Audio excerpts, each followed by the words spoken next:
Hello, this is Spartan Commander, and this is a 725th Rome Total War Brother game that I put onto YouTube.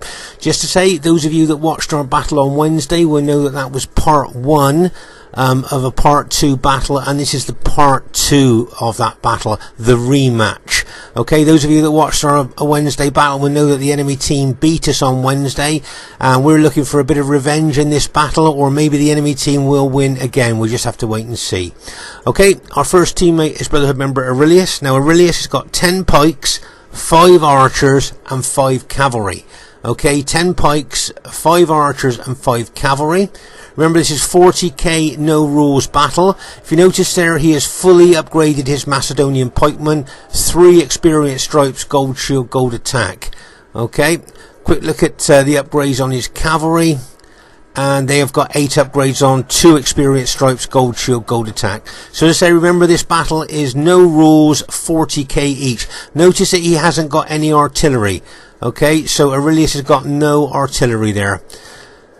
Our next teammate is a Brotherhood member Uther. Now Uther has got 5 infantry, 8 horse archers and 7 Armenian cataphracts. Okay, so those 8 horse archers are going to give him a lot of firepower there. I believe these are some of the best horse archers in the game. Okay, you wish they'd take their pajamas off though before the battle, but there you go. And there you are, you got his cataphracts there, and if you count the upgrades, you'll see they've got 9 upgrades on, 3 experience stripes, gold shield, gold attack. So they are fully upgraded. It gives them something like a 30 defense, massive defense there. And as we say, we call these guys the tanks of the ancient world because they're armored from head to toe. And there's his infantry at the back there, and you'll see if you count the upgrades on his infantry, you'll see that he's got 9 upgrades on his infantry as well. So he's fully upgraded his infantry as well. So his cataphracts and infantry are fully upgraded. And with 8 horse archers, that is a heck of a lot of firepower. But if you notice, no artillery. Okay, so he's brought no artillery to the battle. Our next teammate is someone who's called himself OTD Chinrazig, but is of course a Scorpion King SR. Now he's got 8 cavalry, 7 artillery, and 2 elephants, I believe. So just have a look at that. As you can see, that's quite a formidable army artillery-wise there. His cataphracts there, you'll see, are fully upgraded. 3 experience stripes, gold shield, gold attack. Okay, so that's pretty massive there. As I say, it gives him a 30 defense for the cataphracts. And then you've got his elephants there. Remember, these guys have got a 19 defense, these armored elephants, and 12 hit points. And I think we should actually call those the tanks of the ancient world when you look closely at them. And there's his artillery there, the onagars. Okay, remember, Scorpion King has got 7 artillery pieces there. Okay, so but if you notice, no infantry and no archers. He's got no infantry or no archers there. And our last teammate is myself, Spartan Commander, and I have got 13 Spartans, 3 archers and 3 artillery. Okay, so that's my army there, as you can see. But if we look at how diverse our team, we are a pretty diverse team there. If you notice there on the upgrades of my Spartans, if you look closely, you will see that I've got 7 upgrades on most of my Spartans, and experience stripe, gold shield, gold attack. We know these Spartans are great with just gold shield, gold attack, but I've got an experience stripe on most of them there. So I say very diverse team. We've got to Macedon with Aurelius, we've got Armenia with Uther, we've got Seleucid with Scorpion King, and myself with Greek cities. Should be a great one for you to watch. And here is the other team. We have GOTW BROTHERHOOD here. Now BROTHERHOOD has got 16 infantry and 4 cavalry. Okay, 16 infantry and 4 cavalry there. Quick look at the upgrades on his infantry, and you'll see he's got 8 upgrades on, 2 experience stripes, gold shield, gold attack. So that is a heck of a lot of well upgraded infantry there. 16 infantry and 4 cavalry. That is a heck of a lot of infantry. A quick look at the upgrades on his cavalry. He's just got gold shield, gold attack on his cavalry because, of course, he spent most of his money on his infantry. But if you notice, no artillery, no archers. Okay, so he's gone heavy on the infantry, but with no artillery or no archers. So that's a heck of a lot of firepower there. 16 urban cohorts. That is a lot of pilots can be thrown into our team there. Okay, their next teammate is Brotherhood member TR. Now TR has got 2 warband spearmen, 4 archers, 5 cavalry, 3 Knight Raiders, 2 chosen axemen, 2 berserkers, and a screeching woman unit. Okay, so if you can see the 2 warband spear units there with their spears, obviously they're anti-cavalry, but you'd be surprised on how well they can hold infantry as well. And many years ago, these units were incorporated into most Germanic armies because they are so effective. You don't see them very often these days, though. Now you can see his archer's got 8 upgrades on, 2 experience stripes, gold shield, gold attack. And then he's got his Gothic cavalry there, which, if you check the upgrades, 1, 2, 3, 4, 5, fully upgraded Gothic cavalry there. So that's they're pretty good cavalry. And then you've got the Knight Raiders. Now remember, Knight Raiders are good infantry in their own right, but they bring a fear factor, taking morale away from enemy troops, destabilizing them, making them more susceptible to routing. So they're always good to put in your Germanic army. And then of course he's got the chosen axemen there. Remember, the axes are effective against armor, and used properly these guys can cut wide swathes through heavily armored troops like Roman troops. And over here you'll see that he's got his screeching women. Now these screeching women, when they're screeching, actually give morale to their troops there. Remember, barbarian troops' morale is not very good, so it's good to bring a morale boosting unit if you can. And then you've got the infamous berserkers with their 2 hit points, excellent specifications, big fear factor, taking morale away from enemy troops. But just look at the difference in size between a berserker and an ordinary unit. Just look how massive those berserkers are in comparison there. Just reflects their toughness and the specifications in this battle. So that's a pretty good Germanic army there of TRs. Okay, their next teammate is GOTW Leanbod. Now Leanbod has just got 3 spearmen, Sacred Band spearmen, 5 artillery, 2 cavalry, and get ready for this, 9 elephants. He has got 9 elephant units. Okay, he's just got 3 Sacred Band spear units there. I notice I've only got gold shield, gold attack on. And there you are, you can see that he's got his 5 artillery pieces there. He's got 2 cavalry units, 1 light cavalry unit, and 1 Sacred Band cavalry unit there. Okay, and then he's got, as I say, the 9 units, if you count them there, of elephants there. And he's gone for the deer elephants, the armoured elephants there then. And you can see there, now these really are the tanks of the ancient world, aren't they? Just look how well armoured they are from head to toe. They've got archers on the back of them as well. But I think these guys really do look like the tanks of the ancient world there. So well armoured. It'll be interesting to see how well he uses them during the course of the battle. So, as I say, 9 elephants charging towards us could be a bit scary. Their next teammate is GOTW Romex. Now Romex has gone for 19 Sacred Band spearmen and 1 elephant unit there. 19 Sacred Band spearmen. Just have a look at his battle formation here. You'll see his forward units have got 7 upgrades on. His second battle line there has got 8 upgrades on, 2 experience stripes, gold shield, gold attack, and his rear battle line, if you check there, is fully upgraded. 3 experience stripes, gold shield, gold attack there. 9 upgrades there on his rear battle line. So he's certainly got staggered upgrades through his battle formation there, and then an elephant at the rear to top it all off. He's got no artillery. Okay, so whether that's going to be a drawback in the battle, we'll just have to wait and see. So once again, a very diverse team in this battle. You've got Rome with BH, GOTW BH. Then you've got Germania with Brotherhood member TR. And then you've got Carthage with GOTW Leanbod. And then you've got Carthage with GOTW Romex. Should be a great battle for you to watch. Okay, at this stage of the battle, I thought I'd show you my 40k battle formation. Greek says his battle formation here. If you notice here, it's all about protecting the artillery here. The artillery can do a lot of damage to enemy troops there, so that's why I've tried to put a bit of a defensive formation around those artillery pieces there. I've got archers to protect the artillery pieces if the enemy bring their archers forward to try and kill the artillery crew. So yeah, that's a defensive formation there, just basically to protect the artillery, so the artillery can do its damage to enemy troops. Okay, and also here I thought we'd have a look at Scorpion King's, the way he's set out his artillery. Remember, he's got 7 artillery pieces, and look how he spread them out across the battlefield there. I suppose you could say they might be susceptible to cavalry attack there, but he has got his own cavalry to protect them. So that's a heck of a lot of firepower he's put out the front of his battle formation there.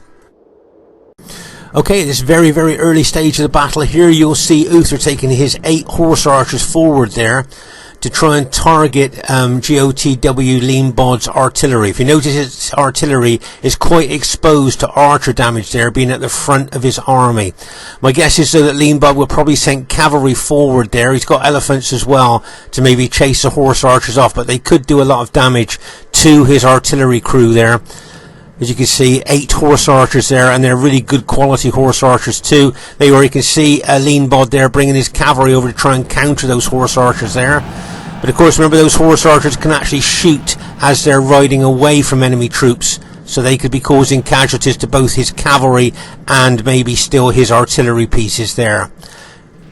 You can see a lot of his cavalry have been targeted there by the archers, by the dead on the ground, but you can see he's moving his 3 spear units forward as well. Remember, Leanbod, one of the most aggressive attacking players in the game. Every battle video we've seen him in, he's always leading the attack. Now over here on our right flank, you can see Aurelius looks like he was trying to bring his Macedonian companion cavalry over to the centre, but he looks like he's been intercepted by GOTW Romex there. Can you see? His cavalry looks like he's just running into Romex's spearmen there, so it looks like he was intercepted.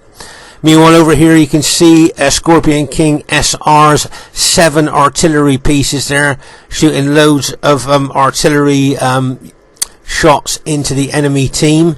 But as I say, you can see Leanbod here running his 3 spearmen forward, including his general, being very, very aggressive there. But he needs to be careful he doesn't get isolated, because my guess is he would lose his general. Okay, meanwhile over here on our right flank, it looks to me like Aurelius has actually charged his cavalry into Romex's spearmen there. I don't know whether he's hoping to catch the spearmen as they were running there, and he would hit them while they were on the move, but he has lost quite a few of his cavalry there to those anti-cavalry Sacred Band spearmen. As you can see, actually, most of his cavalry has now been routed at that particular part of the battlefield. As I say, Uther's horse archers there is going to be doing a lot of damage to enemy troops, let alone all the artillery. Right now, here you can see Leanbod running his 3 spear units forward, a long way away from his allies' armies there, and a long way away from support from his allies. Now you can see Scorpion King's cataphracts there. My guess is he'd be trying to get in behind Leanbod's spearmen there to take them out. And don't forget, they're being shot by those horse archers all the time as well, so they will be losing men and being weakened all the time there. So Leanbod there has certainly put his general at risk there. I don't know what you guys think, but he certainly looks at risk to me. You'll notice all the time that there's lots of fire pots being fired into the enemy team here. So as you can see, I think we've got 10 artillery pieces, and I believe the enemy team have only got 5. So there you are, that's the difference there. We've got double the artillery that they've got. But there you are, can you see that Leanbod's general is now surrounded by cataphracts? It looks like he's going to get hit again by another cataphract unit going in there. Get ready for this, and bang, as he smashes it in there. And as I say, Leanbod's got a really good chance there of having his general taken out. Look at all those cataphracts there. They were alt-attacked, I think, using their effective against armour maces. And the Carthage general of Leanbod has now been taken out. As I say, he was very aggressive, very attacking like he always is, but he got caught a little bit there. Okay, in the meanwhile over here you can see my Spartan battle formation facing possibly 16 Roman Julii urban cohorts there. Think of the firepower they could put into my Spartans. And over here you've got an elephant unit of Scorpion Kings there. You may well charge into the enemy line and then try going all the way down the enemy line, killing as many as he can. But it'll be interesting to see what happens there. But there's stuff going on all over the battlefield at the same time in this battle, so it's I know it was a very difficult battle to get everything in here for you. But say here you can see Romex moving his spearmen. Remember, he's got 19 Sacred Band spearmen there. Oh my gosh, that is so many spearmen. Now I thought here he would be going for our Macedonian ally with that many spearmen. So we'll have to see if he's going to chase Aurelius's Macedonians there. But I think the real action here seems to be in the centre of the battlefield here, where Leanbod charged his 3 spear units forward, which have now all been taken out. You can see that TR's brought his 2 spear warband units forward there, plus his archers there to shoot into the Macedonians. I'm thinking there, remember those 121 man units extremely susceptible to archer damage. Now here you can see Carthage elephant unit fighting a Seleucid cataphract unit there. Oh my gosh, look at that. How often do you see a Carthage armoured elephant unit there fighting a Seleucid cataphract unit? Very rare. More elephants arrive in there, look, as well, and I think they've routed that one unit that they were fighting. But look at the fire pots coming in here. Remember, our team's got 10 artillery pieces and the enemy have only got 5, so you can imagine the damage we could do with 10 artillery units there, shooting those devastating fire pots into the enemy team.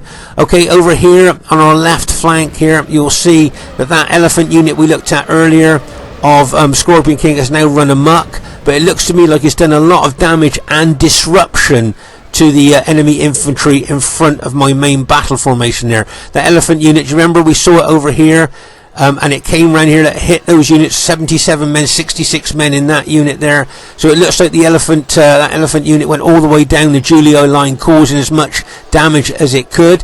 And those Julii troops there look like they may well attack my defensive position in a minute. But if you notice here, you'll see that BH has sent his cavalry and some of his infantry over to the centre a bit here to try and help his allies. Okay, so that's a good tactical and good teamwork move there by BH. You can see Aurelius has kind of split his Macedonian army there. He's got some pike units going forward and he's held other pike units back there. And over here you'll see TR moving his infantry around there. Looks like he's moving it over to the left. And as I say, don't forget that GOTWBH has got 19 Sacred Band Spearmen. Now that could well make the difference. As I say, it looks to me like he's heading towards our Macedonian ally there. But remember all the time the firepower of 8 horse archers that Uther bought would be shooting into them as well, causing them casualties. So it'll be interesting to see at the end of the day the kills that Uther gets with those possibly those 8 horse archers alone, let alone the rest of his army there. Okay, you can see there Leanbod moving some of his elephants forward. See the fire pots. Right, can you see Aurelius here is taking a group of his Macedonian pikemen forward quite a lot towards the enemy team. And they could look a little bit isolated. Looks like he's trying to move back a little bit there, but they do look isolated and look like they could be smashed and crashed there if he's not careful. Meanwhile, over here on our left flank, if you notice, I've turned defence into attack and I've moved several of my Spartan units out of that defensive formation now to engage the enemy Julii infantry in front of me. As that Julii infantry is moving away, I will be shooting into it with my archers. You can see here that I think the enemy Julii cavalry has just been routed, but as I say here, you'll see that Aurelius has got several of his pike units there kind of caught a little bit isolated there, with elephants attacking them as well. There you can see there he got the elephants in the centre there attacking one of his units there. If you notice here, Aurelius hasn't got his pikes down on this particular unit. He's trying to fight those elephants with his secondary weapon, his sword there, which is very, very difficult there. If they had their pikes down, they probably would do more damage, I'm thinking. I don't know what you guys are thinking there. But as I say, the fire pots are still shooting lots of coming down onto the enemy troops there. And of course they're replying with theirs. Alright, let's pause the game for a second. So over here, unfortunately, all of Uther's infantry, including his general, has just been hit by those 19 units of Sacred Band Spearmen, and all of Uther's infantry has now been routed. As I say, including his general. Combination of elephant and spear attack on those Armenian infantry. So that was a nice move there by the enemy team to take out Uther's infantry there with that combination of elephant and spearmen there. You can see Romek still got his elephant general there moving around the battlefield, but those 19 Sacred Band Spearmen could well make a difference in this battle. Over here you've got Uther's fully upgraded cataphracts, which he hasn't committed yet, I don't think. I think he's holding them back. May well hide them in the long grass and bring them out later on in the battlefield there. On the battlefield there a little bit later. But as I say there, you can see that mass of Carthaginian spearmen there. I mean, that is a real mass there. And I say that could maybe be the make or break of the battle. You can see here Scorpion King using his cavalry extremely well around the battlefield. They would say there's a group of Macedonian pikemen, including Aurelius' general there. He needs to be aware there's a lot of Carthage Sacred Band units moving in towards him. Plus he's got enemy elephants around him too. Plus there's enemy Julii infantry around him as well. So he needs to be careful there. He's moving forward there towards the elephants there. Can you see? But this time he's got his pikes down. So he could do a lot of damage to those elephants there with his pikes there. Look, as he pushes forward into the elephants. There's lots of dead elephant bodies all over the place as well here. But if you just watch the fire pot damage as well, right there you are. So you can see with his general unit there. But just look at all those Carthaginian spearmen coming down towards the rear of Aurelius' units there. So those units look a little bit isolated, look a little bit cut off to me. And if he gets hit by all those Sacred Band spearmen, there's a good chance he's going to lose his general. We know Macedon morale is not very good anyway. If he loses the general, that could be even more problems for him there. Let's say you can see the enemy Julii troops attacking him there. And there you are, you can see all those Carthaginian spearmen coming down onto him as well there. And I just think Aurelius' general's possibly got a chance of being taken out. There's no way he's going to escape now, with Julii infantry going in on him and all those Carthage Sacred Band troops. Oh my gosh, you see that fire pot just hit his general unit there. Oh my gosh, and I think that was maybe fired from our side there. Another fire pot hit there, look. And there you go, you can see that Aurelius has now lost his general and those pike units he had there as well. From a combination there of enemy Julii and Carthage attack, plus there's some Germanic troops coming in, plus he was hit by a fire pot as well there. I think fired from our own side, so things not looking very good there. He's taking the rest of his pike units over towards my Spartans. He may well put them behind my Spartan battle formation there, give himself a little bit of protection there. That's what he may well do. Okay, so as I say there, he lost quite a few of his units there, but he's still got some left. But as he's lost his general, that's lost that general morale bonus there. And just look at the way how those 19 Sacred Band spearmen are moving around the battlefield. Whatever they hit, they're just routing there.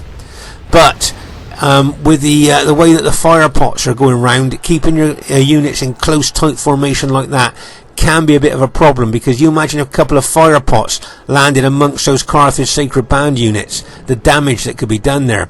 There's an overview of the battle there. You can see lots going on at the same time there. You can see I'm moving my Spartans forward there towards the enemy troops. You can see, as I say, the fire pots coming in there onto our troops and onto the enemy troops as well.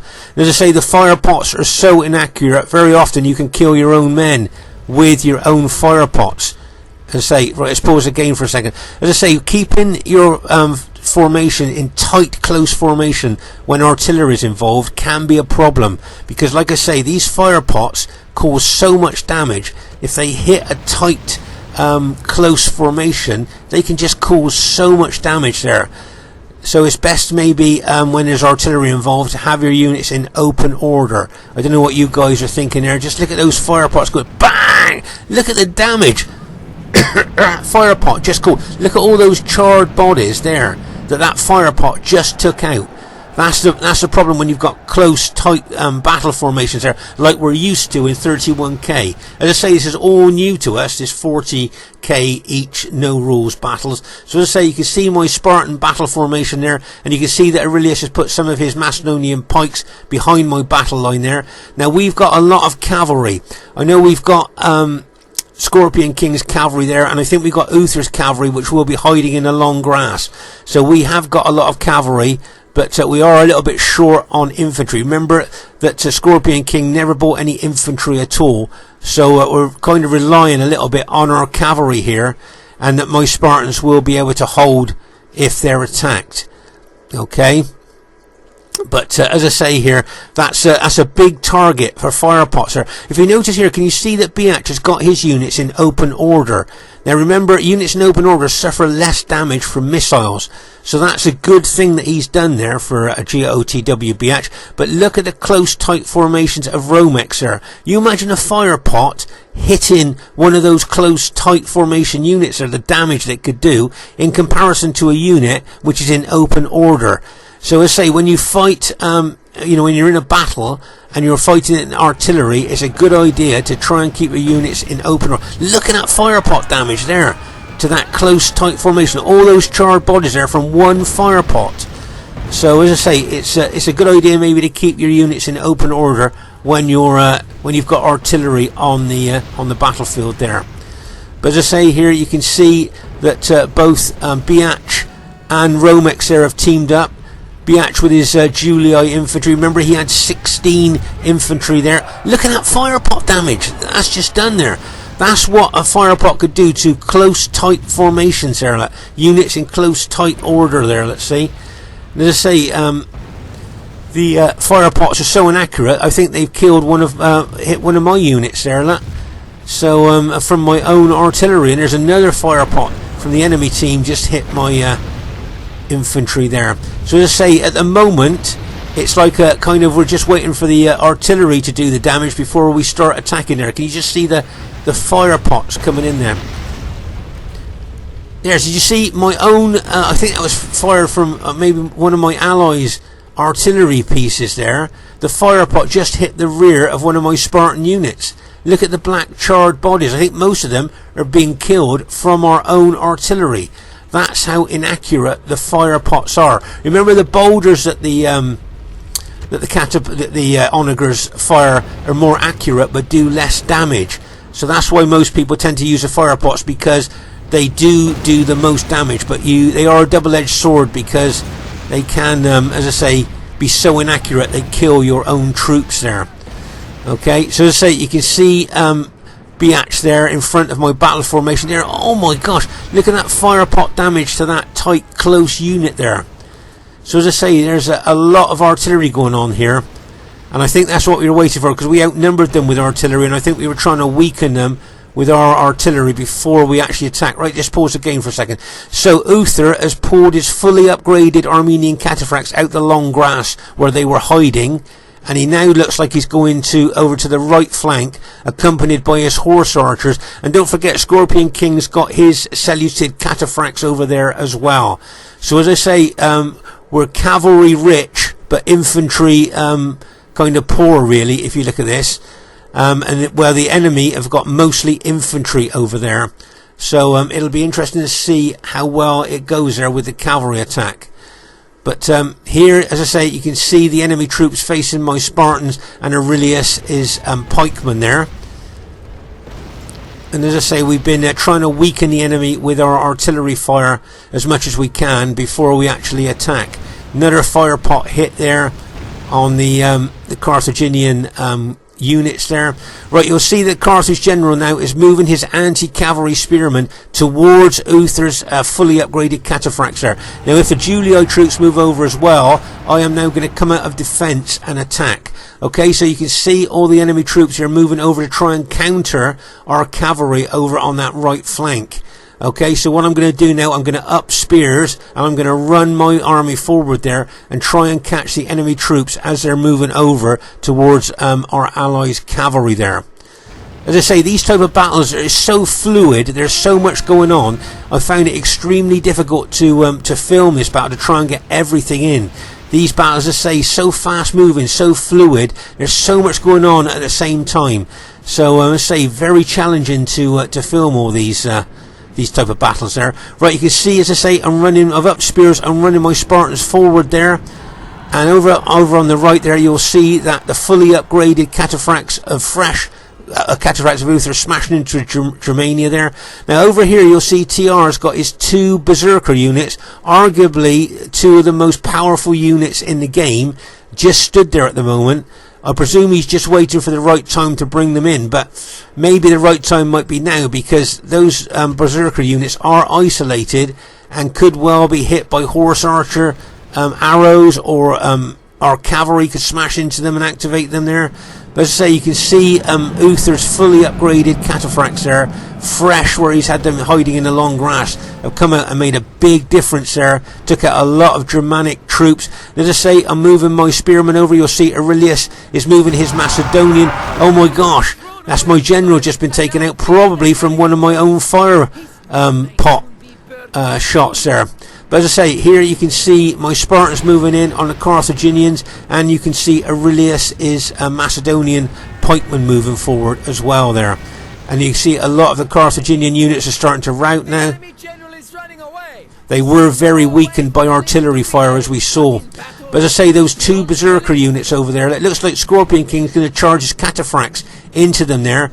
He will activate them on impact, I'm thinking, like a bang as he charges. There you are, activated that one unit on impact, and then the other units activated as well. So both those berserker units are now activated. Now who do you think is going to win here? The cataphracts, the well upgraded cataphracts, or the berserkers? Who's your money on in this particular part of the battlefield here?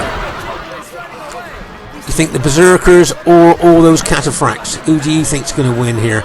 I see the Germanic general's brought in one of his cavalry units as well. Oh my gosh, so all of Scorpion King SR's cavalry there that he had left has just been routed, and those berserkers are now heading towards the battlefield. Okay, but I think, if I'm not mistaken, some of the enemy have already admitted defeat.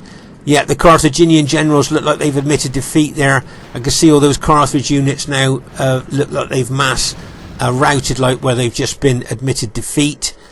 So you can see those couple of berserker units moving in. Now Uther may well hit them with his cataphracts. What's he going to do? Look, and bang! As he charges those cataphracts into those berserkers there that have already been weakened. You see that one berserker unit shine there? That was just where he got a battlefield promotion just before he was killed. There's one berserker left, and they've just killed him as well, I think. So there you go. It looks like our team has managed to go on and win the battle there.